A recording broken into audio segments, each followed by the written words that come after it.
Barclay Castle, called they this at hand. Yea, my lord. How brooks your grace the air after your late tossing on the breaking seas? Needs must.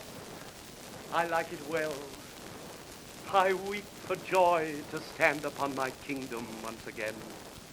Dear earth, I do salute thee with my hand, though rebels wound thee with their horses' hoofs.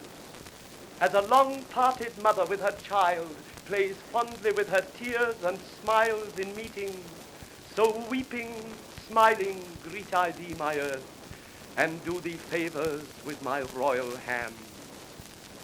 Feed not thy sovereign's foe, my gentle earth, nor with thy sweets comfort his ravenous sense, but let thy spiders that suck up thy venom and heavy-gated toads lie in their way, doing annoyance to the treacherous feet which with usurping steps do trample thee.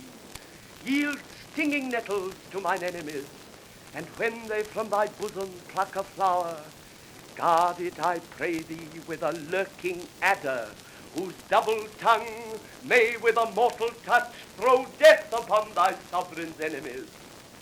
Mock not my senseless conjuration, lords.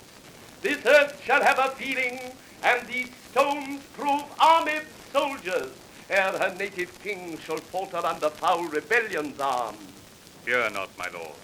That power that made you king hath power to keep you king in spite of all.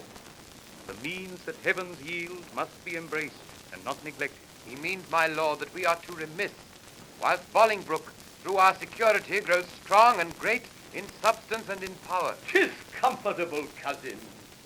Know'st thou not that when the searching eye of heaven is hid behind the globe that lights the lower world, then thieves and robbers range abroad unseen, in murders and in outrage bloody here.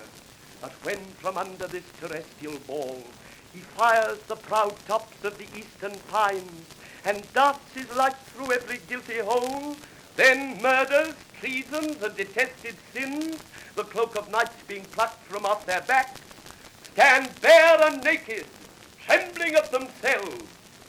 So when this thief, this traitor Bolingbroke, who all the while hath revelled in the night whilst we were wandering with the Antipodes, shall see us rising in our throne the east, his treasons will sit blushing in his face, not able to endure the sight of day, but self-affrighted, tremble at his sins. Not all the water in the rough, rude sea can wash the balm off from an anointed king. The breath of worldly men cannot depose the deputy elected by the Lord. For every man that Bolingbroke hath pressed to lift shrewd steel against our golden crown, God for his Richard hath in heavenly pay a glorious angel. And if angels fight, weak men must fall, for heaven still guards the right. Welcome, my lord. How far off lies your power? Nor near nor farther off, my gracious lord, than this weak arm. Discomfort guides my tongue, and bids me speak of nothing but despair. For all the Welshmen, hearing thou art dead, are gone to Bolingbroke, dispersed and fled. Comfort, my liege. Why looks your grace so pale? But now, the blood of 20,000 men did triumph in my face, and they are fled. Until so much blood thither come again, have I not reason to look pale and dead? All souls that will be saved fly from my side, for time hath set a blot upon my pride. Comfort, my liege. Remember who you are. I had forgot myself. Am I not king? Awake, thou coward majesty, thou sleepest. Is not the king's name 20,000 names? Arm, arm my name. A puny subject strikes at thy great glory. Look not to the ground, ye favorites of a king. Are we not high? High be our thoughts. I know my uncle York has power enough to serve our turn. But who comes here? More health and happiness betide my liege than can my care-tuned tongue deliver. Mine ear is open and my heart prepared. The worst is worldly loss thou canst unfold. Say, is my kingdom lost? 'Twas my care. And what loss is it to be rid of care? Strives Bolingbroke to be as great as we, greater he shall not be. If he serve God, we'll serve him too and be his fellows. So, revolt our subjects, that we cannot mend. They break their faith to God as well as us. Cry woe, destruction, ruin, and decay. The worst is death, and death will have his day. Glad am I that your highness is so armed to bear the tidings of calamity. Like an unseasonable stormy day, which makes the silver rivers drown their shores, as if the world were all dissolved to tears. So high above his limits swells the rage of Bolingbroke, covering your fearful land with hard, bright steel and hearts harder than steel. Whitebeards have armed their thin and hairless scalps against thy majesty. Boys with women's voices try to speak big and crack their female joints and stiff unwieldy arms against thy crown. Thy very beadsmen learn to bend their bows of double-faced yew against thy state. Yea, distaff women manage rusty bills against thy feet. Both young and old rebel, and all goes worse than I have power to tell. Too well thou tell'st a tale so ill. Where is the other Wiltshire? Where is Bagot? What has become of Bushy? Where is Green? That they have let the dangerous enemy measure our confines with such peaceful steps. If we prevail, their heads shall pay for it.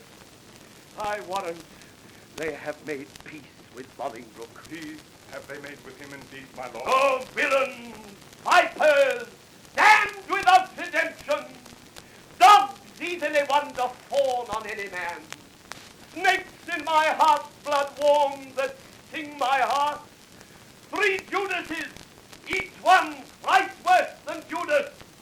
Would they make peace? Terrible hell make war upon their spotted souls for this offense. Again, uncurse their souls. Their peace is made with head and not with hand. Those whom you curse have felt the worst of death's destroying wounds, and lie full low, graved in the hollow ground. Is Bushy, Green, and the Earl of Wiltshire dead? Aye, all of them at Bristol lost their heads. Where is the Duke my father with his powers? No matter where, of comfort no man speaks. Let's talk of graves, of worms and epitaphs. Make dust our paper, and with rainy eyes write sorrow on the bosom of the earth. Let's choose executors and talk of wills, and yet not so. For what can we bequeath save our deposed bodies to the ground? Our lands, our lives, and all are Bolingbroke's, and nothing can we call our own save death, and that small model of the barren earth which serves as paste and cover to our bones. For God's sake, let us sit upon the ground and tell sad stories of the death of kings, how some have been deposed, some slain in war, some haunted by the ghosts they have deposed, some poisoned by their wives, some sleeping killed, all murdered. For within the hollow crown that rounds the mortal temples of a king keeps death his course, and there the antic sits, scoffing his state and grinning at his pomp, allowing him a breath, a little scene, to monarchize, be feared, and kill with looks, infusing him with self and vain conceit, as if this flesh which walls about our life were brass impregnable. And humor thus comes at the last, and with a little pin bores through his castle wall. And farewell, king. Cover your heads and mock not flesh and blood with solemn reverence. Throw away respect, tradition, form, and ceremonious duty, for you have but mistook me all this while. I live with bread like you, feel want, taste grief, need friends. Subjected thus, how can you say to me, I am a king? My lord, wise men ne'er sit and wail their woe, but presently prevent the ways to wail. Fear and be slain, no worse can come to fight, and fight and die is death destroying death. Where fearing dying fades death's servile breath. My father hath a power, inquire of him, and learn to make a body of a limb. How chides me well. Proud Bolingbroke, I come to change blows with thee for our day of doom. This age you fit of fear is overblown. An easy task it is to win our own. Say, Scroope, where lies our uncle with his power? Speak sweetly, man, although thy looks be sour. I play the torturer by small and small to lengthen out the words that must be spoken. Your Uncle York is joined with Bolingbroke, and all your northern castles yielded up, and all your southern gentlemen in arms upon his party. Thou hast said enough. Beshrew thee, cousin, which didst lead me forth of that sweet way I was in to despair. What say you now? What comfort have we now? By heaven, I'll hate him everlastingly that bids me be of comfort any more. Go to Flint Castle, there I'll pine away. A king woe's slave shall kingly woe obey. That power I have, discharge, and let them go to ear the land that hath some hope to grow. For I have none. My lord. Let no man speak again to alter this, for counsel is but vain. My liege, one He word. does me double wrong, that wounds me with the flatteries of his tongue. Discharge my followers, let them hence away from Richard's night to Bolingbroke's fair day. See, King Richard doth himself appear, as doth the blushing, discontented sun from out the fiery portal of the east, when he perceives the envious clouds are bent to dim his glory, and to stain the track of his bright passage to the Occident. We are amazed, and thus long have we stood to watch the fearful bending of thy knee, because we thought ourselves thy lawful king. And if we be, how dare thy joints forget to pay their awful duty to our presence? If we be not, show us the hand of God that hath dismissed us from our stewardship. For well we know no hand of blood and bone can gripe the sacred handle of our scepter unless he do profane, steal, or usurp. And though you think that all, as you have done, have torn their souls by turning them from us, and we are barren and bereft of friends, yet know, my master, God omnipotent is mustering in his clouds on our behalf armies of pestilence, and they shall strike your children yet unborn and unbegot, that lift your vassal hands against my head and threat the glory of my precious crown. Tell Bolingbroke, for yon methinks he stands, that every stride he takes upon my land is dangerous treason. He is come to open the purple testament of bleeding war, but ere the crown he looks for live in peace. 10,000 bloody crowns of mothers' sons shall ill become the flower of England's face, change the complexion of her maid pale peace to scarlet indignation, and bedew her pastures grass with faithful English blood. The King of Heaven forbid our Lord the King should so with civil and uncivil arms be rushed upon. Thy thrice noble cousin Harry Bolingbroke doth humbly kiss thy hand. His coming hither hath no further scope than for his lineal royalties, and to beg enfranchisement immediate on his knees. Northumberland, say thus the king returns. His noble cousin is right welcome hither, and all the number of his fair demands shall be accomplished without contradiction. with all the gracious utterance thou hast, speak to his gentle hearing kind comment. We do debase ourselves, cousin, do we not, to look so poorly and to speak so fair? Shall we call back Northumberland and send defiance to the traitor and so die? No, good my lord. Let's fight with gentle words, till time lend friends, and friends their helpful swords. Oh God, that ere this tongue of mine that laid the sentence of dread banishment on yon proud man should take it off again with words of sooth. Oh, that I were as great as is my grief, or lesser than my name, or that I could forget what I have been, or not remember what I must be now. Swell'st thou, proud heart? I'll give thee scope to beat, since foes have scope to beat both thee and me. Northumberland comes back from Bolingbroke. What must the king do now? Must he submit? The king shall do it. Must he be deposed? The king shall be contented. Must he lose the name of king?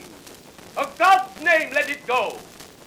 I give my jewels for a set of beads, my gorgeous palace for a hermitage, my gay apparel for an almsman's gown, my figured goblets for a dish of wood, my scepter for a palmer's walking staff, my subjects for a pair of carved saints, and my large kingdom for a little grave, a little grave, an obscure grave.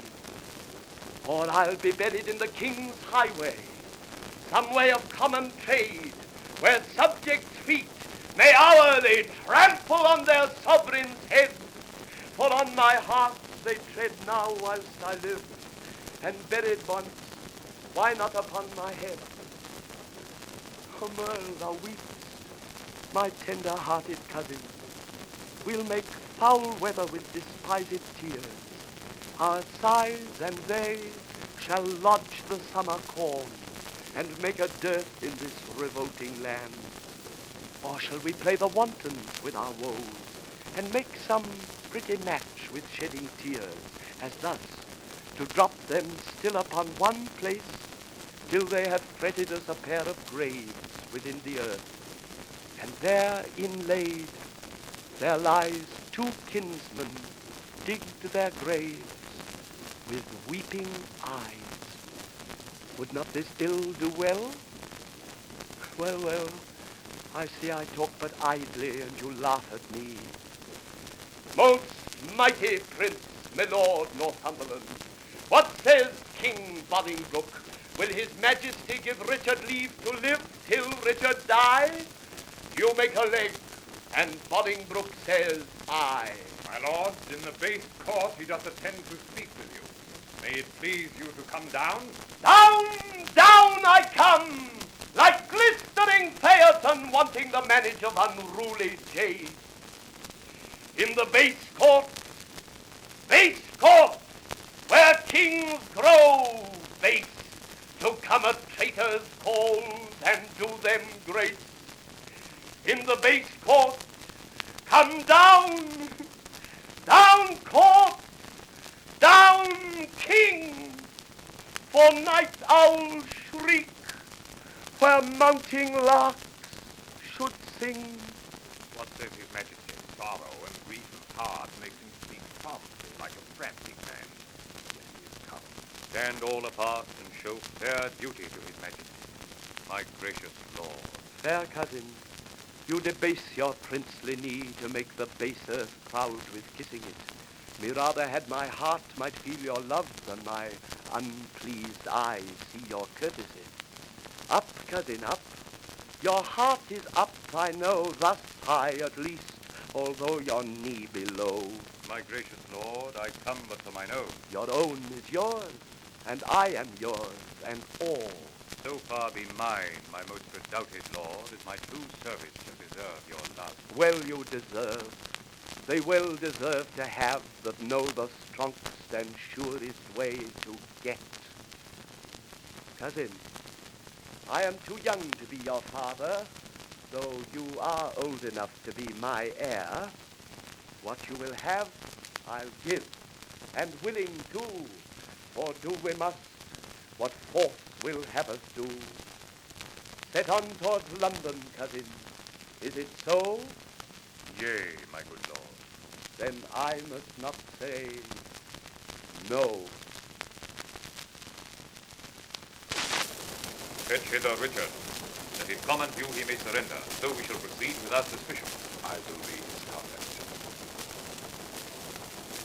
Alack, why am I sent for to a king before I have shook off the regal thoughts wherewith I reign?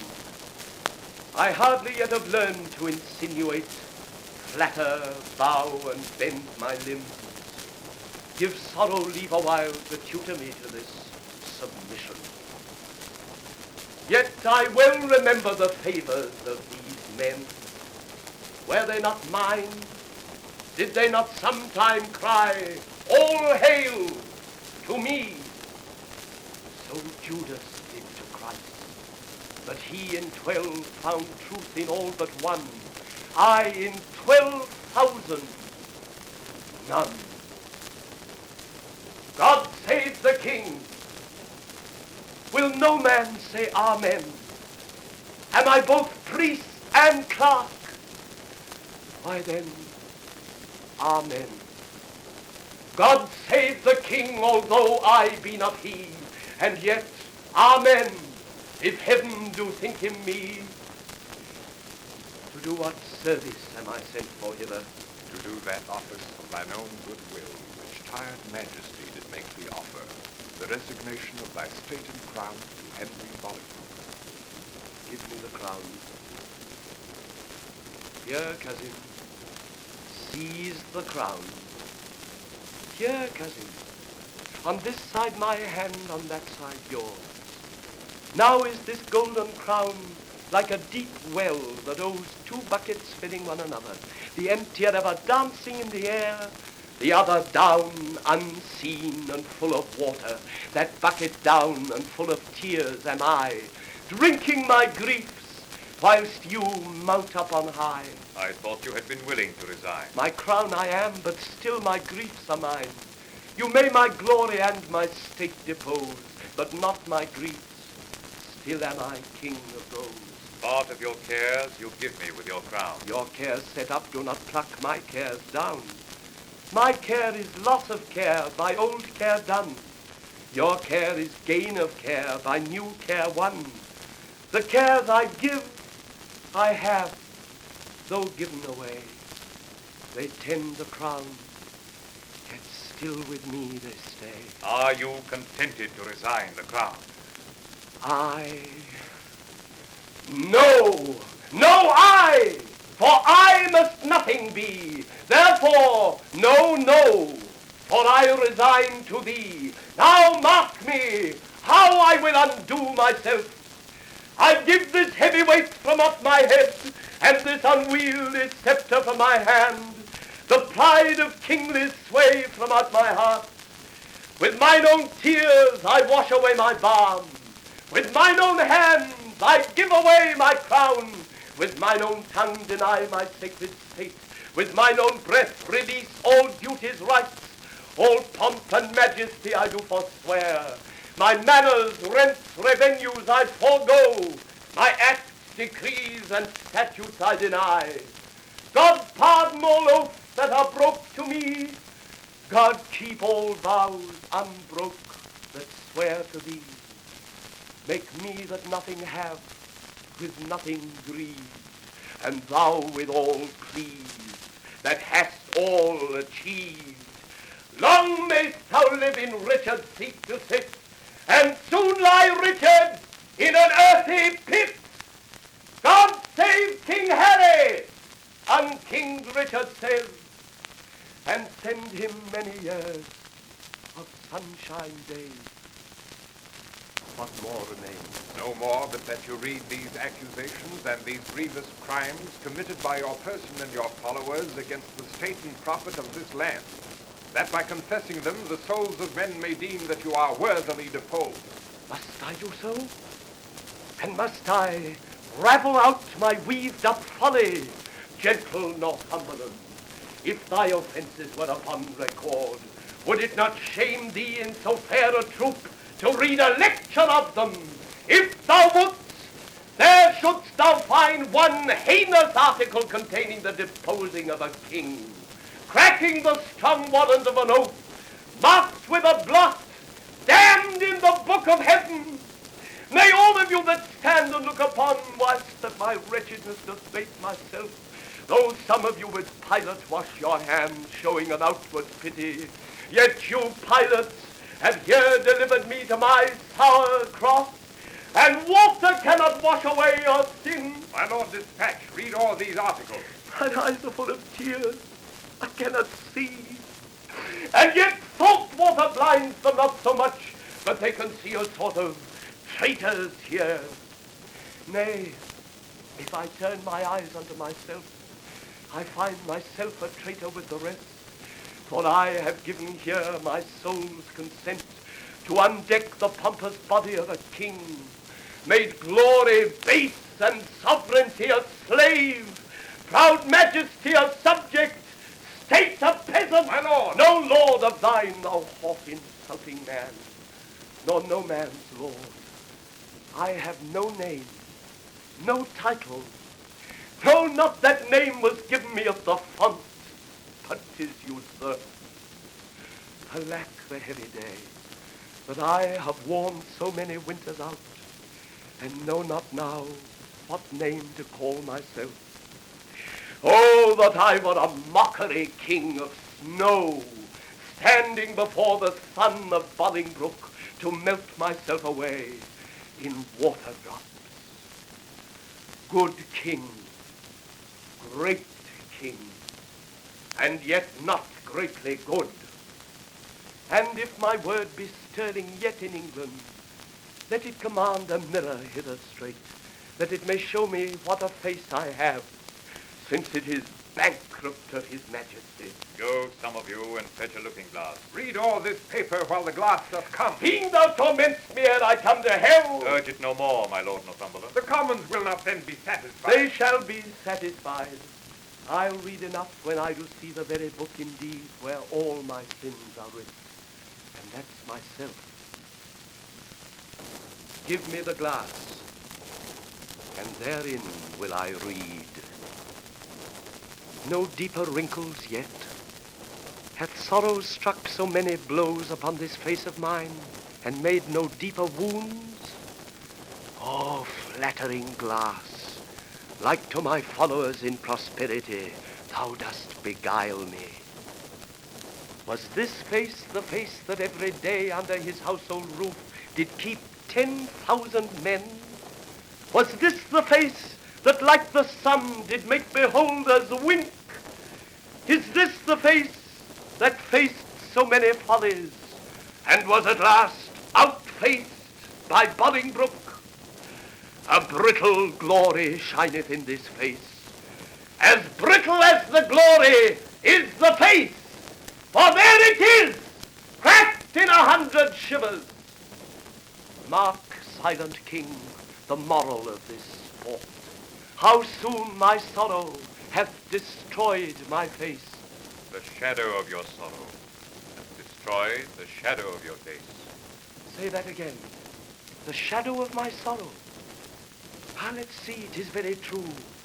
My grief lies all within, and these external manners of laments are merely shadows of the unseen grief that swells with silence in the tortured soul. There lies the substance. And I thank thee, King, for thy great bounty, that not only gives me cause to wail, but teaches me the way how to lament the cause. I'll beg one boon, and then begone and trouble you no more. Shall I obtain it? Name it, fair cousin. Fair cousin, I am greater than a king, For when I was a king, my flatterers were then but subjects. Being now a subject, I have a king here to my flatterer. Being so great, I have no need to beg. Yet ask. And shall I have? You shall. Then give me leave to go. Whither? Whither you will, so will I from your sights. Go, some of you. Convey him to the tower.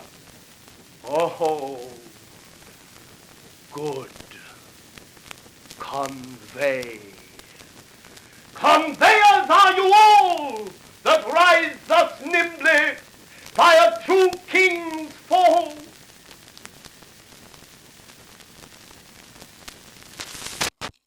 And for because the world is populous, and here is not a creature but myself, I cannot do it.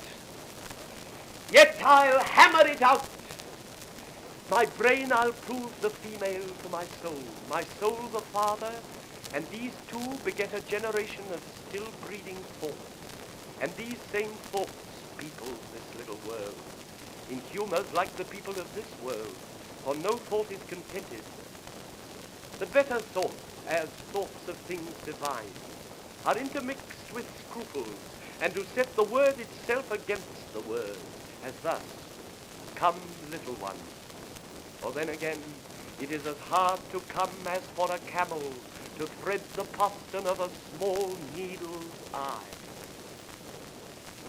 Thoughts tending to ambition, how these do plot unlikely wonders, how these vain, weak nails may tear a passage through the flinty ribs of this hard world, my ragged prison walls, and for they cannot die in their own pride.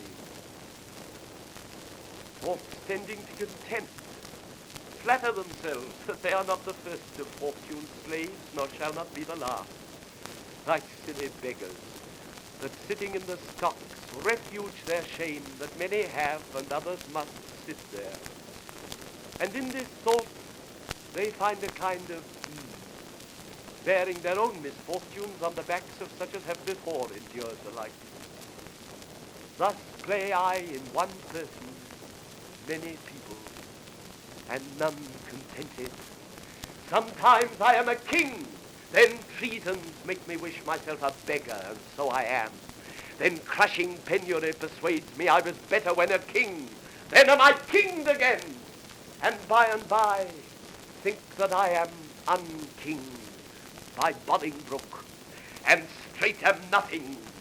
But whate'er I be, not I, not any man that but man is, with nothing shall be pleased till he be eased with being nothing. Music do I hear? Hark ye time. How sour sweet music is when time is broken, no proportion kept. So is it with the music of men's lives. For here have I the daintiness of ear to check time broken in disordered strings. But for the concord of my state and time, and not an ear to hear my true time broke, I wasted time, and now does time waste me. For now hath time made me his numbering clock. My thoughts are minutes, and with sighs they jar their watches on unto mine eyes the outward watch, whereto my finger like a dial's point is pointing still in cleansing them from tears. Now, sir, the sound which tells what hour it is are clamorous groans which strike upon my heart, which is the bell. So sighs and tears and groans show minutes, times, and hours. But my time runs posting on in Bolingbroke's proud joy, while I stand fooling here, his jack of a clock. This music mads me. Let it sound no more. For though it hath holdt madmen to their wits, in me it seems it will make wise men mad. Yet blessing on his heart that gives it me, for 'tis a sign of love, and love to Richard is a strange brooch. in this all-hating world. Royal Prince. Thanks, noble peer. The cheapest of us is 10 groats too dear. But who art thou, and how comest thou hither, where no man never comes but that sad dog that brings me food to make misfortune live? I was a poor groom of thy stable, when thou wert king, who travelling towards York, with much ado at length have gotten leave to look upon my sometimes royal master's face. Oh, how it yearned my heart when I beheld in London streets that coronation day, when Bolingbroke rode on roan Barbary, that horse that thou so often hast bestride, that horse that I so carefully have dressed. Rode he on Barbary? Tell me, gentle friend, how went he under him? So proudly as if he disdained the ground. So proud that Bolingbroke was on his back, that jade had ate bread from my royal hand. This hand had made him proud with clapping him. Would he not stumble? Would he not fall down, since pride must have a fall, and break the neck of that proud man that did usurp his back? Forgiveness, horse, why do I rail on thee, since thou created to be awed by man wast born to bear? I was not made a horse, and yet I bear a burden like an ass, spur gold and tired by jauncing Bolingbroke. Hello, dear Flint. Here is no longer stay. If thou love me, 'tis time thou wert away. What my tongue dares not, that my heart shall say. My lord, will it please you to fall to? Taste of it first, as thou art wont to do. My lord, I dare not. Sir Piers of Exton, who lately came from the king, commands the contrary. The devil take Henry of Lancaster and thee!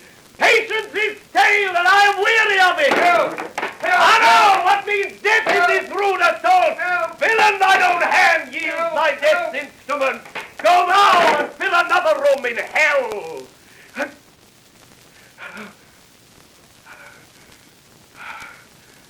The hand shall burn in never-quenching fire that staggers thus thy person.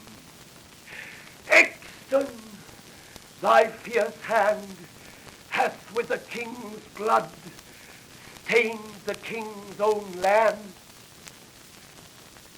Mount, mount, my soul, thy seat is up on high, whilst my gross flesh sinks downward, here to die.